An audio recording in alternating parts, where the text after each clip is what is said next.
Ah, Ay, naku, yung binang ano yan, bulilit masira natin yan, guys, oh. bawal yan sa mainit. Ha? Naka-electric pa nga. Masira yung ganyan eh. Airconin ko pa nga yan, Kim. Naka-aircon yan kasi namamatay yan agad pag nainitan yan sila. Iya, no?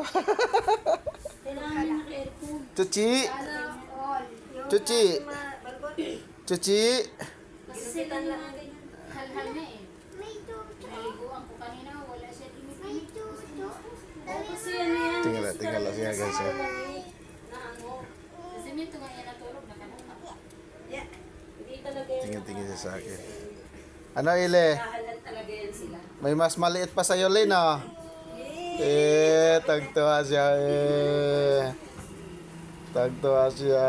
Kita niya yung bagong alagang aso. Okay, turo siya. Walang laman yan, ah. Walang laman yan.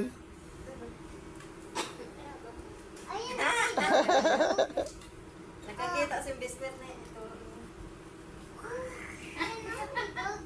Saan galing yan? Lalaki ba? Babae? Sinapit mo gabi sa Valenzuela. Gigipitan. Nakauwi yan, alas 10. Alas 10:30 ang gabi. Gambon na ng buwan. Balat. Balaybo? Balat. Balaybo.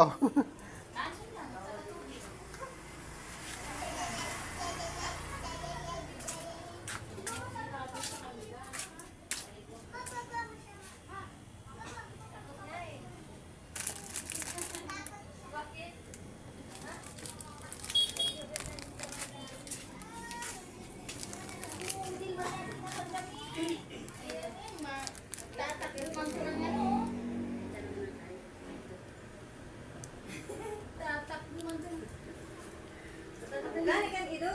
Takot siya. Hindi naman kakainin.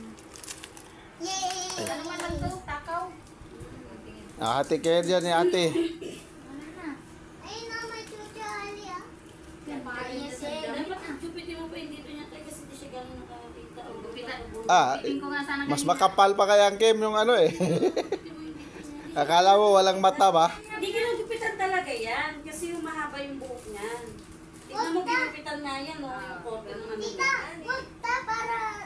Ginupitan niya ni Dodong, eh. Naglalagas kasi yan pag hindi niyo yan ginupitan. Yung buhok niya naglalagas.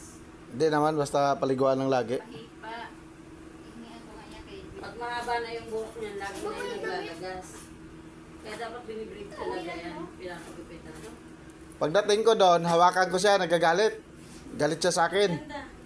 Pero pagdating dito kagabi, lumapit ka agad kay Nini, lumapit kay Wendell tsaka kay JM. Sabi ko, loko to.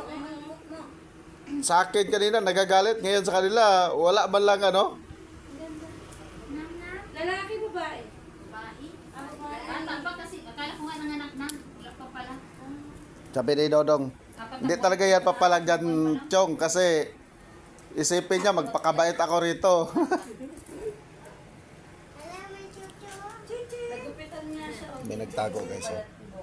Yan ang nagtatago. Pag mga ganyan kasi balbon talaga yan. Malaki yung aso dati ni kakaitin. Ang ganda lang.